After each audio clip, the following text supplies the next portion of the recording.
Et nous sommes en direct avec Jonathan Ayoun, co-réalisateur du documentaire en 4 parties sur l'histoire de l'antisémitisme à voir et à revoir sur arte.tv. Jonathan Ayoun, bonjour. Bonjour Eva. Merci d'être avec nous ce matin en direct sur Radio J, en cette matinée un peu spéciale, suite à l'opération de sauvetage des 4 otages israéliens. Nous allons y revenir dans un instant à 7h50 avec l'instant diplomatique de Yehuda Lankri. Mais avec vous, on va s'intéresser au fond, à ce qui s'est passé depuis le 7 octobre, ce qui s'est passé pour nous tous, juifs dans le monde et en France. L'antisémitisme se manifeste par une haine d'Israël, une haine souvent qualifiée de surprenante ou de nouvelle. Vous qui avez travaillé longuement sur l'histoire de l'antisémitisme pour votre documentaire sur Arte, d'après vous, est-ce que c'est nouveau ou est-ce que c'est surprenant ? Non, ce n'est ni nouveau ni surprenant, dans le sens où le fait de s'attaquer aux Juifs ou de les prendre pour cible a, comme vous l'avez rappelé, traversé les siècles, mais surtout, les procédés et les modes opératoires restent très similaires à ce qu'on a pu voir par le passé. Et donc, même l'antisionisme, ce nouveau visage de l'antisémitisme, n'est pas si nouveau que ça. Il n'est pas né au début des années 2000, il est né déjà juste après la Seconde Guerre mondiale, particulièrement dans le régime soviétique dans les années 50. Il s'est internationalisé dans les années 70. Donc, même peut-être que l'explosion d'actes nous coupe le souffle, parce qu'on ne s'attendait pas à plus de 1000% en France, mais le fond reste quelque chose qui s'est déjà installé depuis longtemps.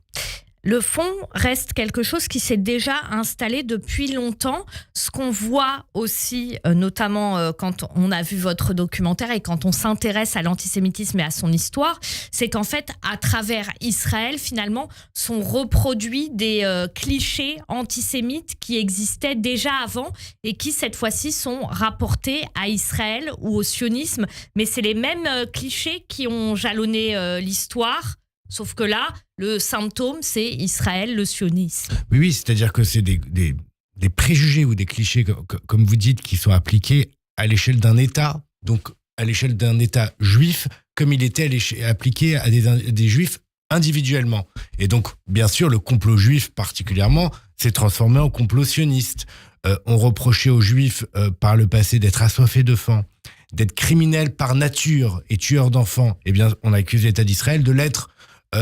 Peu importe la politique, peu importe la guerre, ils le sont par nature, par leur existence même, ils sont criminels. Donc cette criminalisation du juif qui est au cœur de l'histoire de l'antisémitisme est maintenant transformée en criminalisation du sionisme et de l'existence d'un État juif.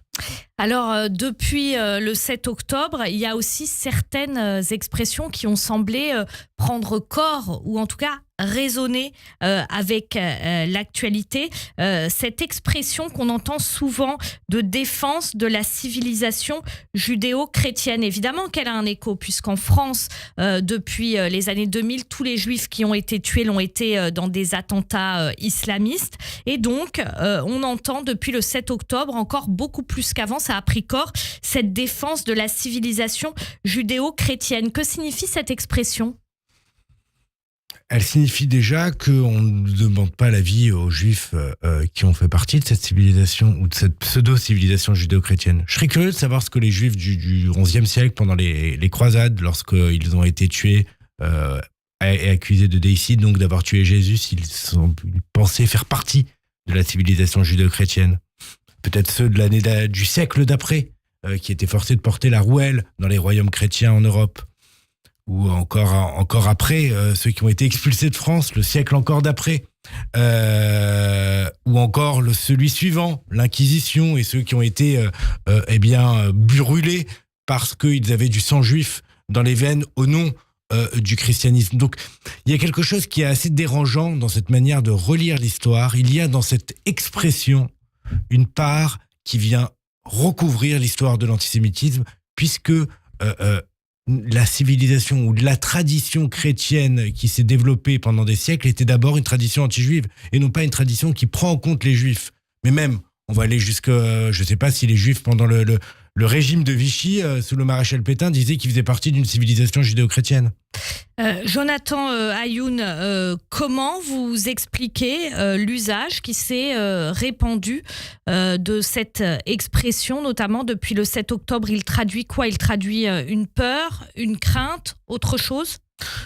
Il traduit deux choses. Souvent, dans les moments où l'antisémitisme explose de manière si impressionnante et si insoutenable, on a besoin d'avoir d'éléments pour se rassurer.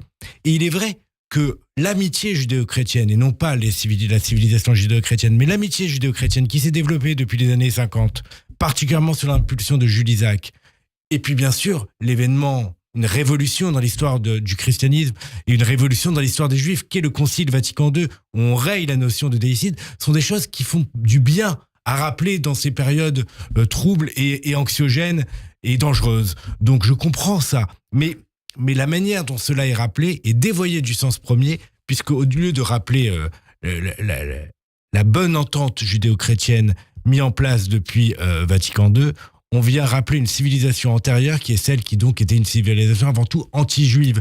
Et donc je pense que la manière de le rappeler ne prend pas vraiment en compte l'histoire et le sort des Juifs. C'est beaucoup plus pour peut-être venir exclure d'une civilisation commune l'islam et les musulmans. Jonathan Ayoun, vous parlez donc d'amitié judéo-chrétienne et pas de civilisation. Pourquoi l'emploi de ces deux mots différents est important? Parler d'amitié et pas de civilisation? Deux choses, parce que si on veut parler d'un projet de société qui serait mis en place depuis des siècles et que nous devons maintenir, là peut-être qu'en effet le terme civilisation s'impose, mais si c'est pour parler d'une civilisation qui nous a précédés de nombreux siècles et qui est un modèle alors qu'elle s'en prenait aux Juifs, alors là, ça devient indécent.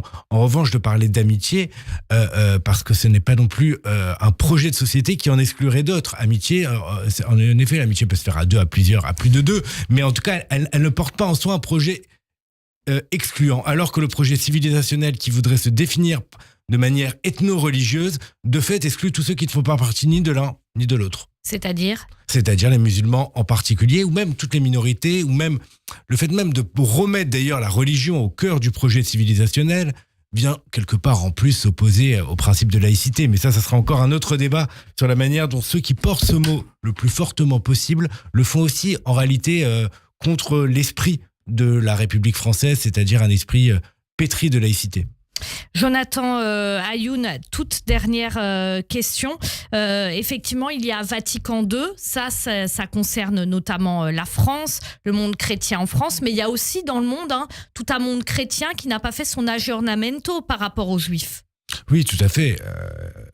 Et malheureusement, partout dans le monde, les principes du Concile Vatican II n'ont pas été appliqués, mais même en plein cœur de Paris, à l'église Saint-Nicolas de Chardonnay, vous y allez, ils font toujours la messe du Vendredi Saint où on vient rappeler que les Juifs sont perfides. Donc non, en effet, l'application de Vatican II, non seulement n'a pas lieu partout, mais même le Vatican II est remis en cause, puisqu'aujourd'hui, il est attaqué comme étant l'événement responsable du fait qu'il y ait de moins en moins de fidèles dans les églises. Donc on voit bien que même il y a un mouvement aujourd'hui qui viendrait dire que les évolutions formidables de cette religion multimillénaire qui a réussi à se séparer d'une part d'elle-même dans sa construction qu'était l'antijudaïsme, au lieu de le célébrer, au lieu de l'honorer, aujourd'hui on vient l'effacer, et c'est cela aussi peut-être qui est dérangeant lorsque on entend le terme de civilisation judéo-chrétienne. On vient effacer non seulement ce qu'ont vécu les Juifs,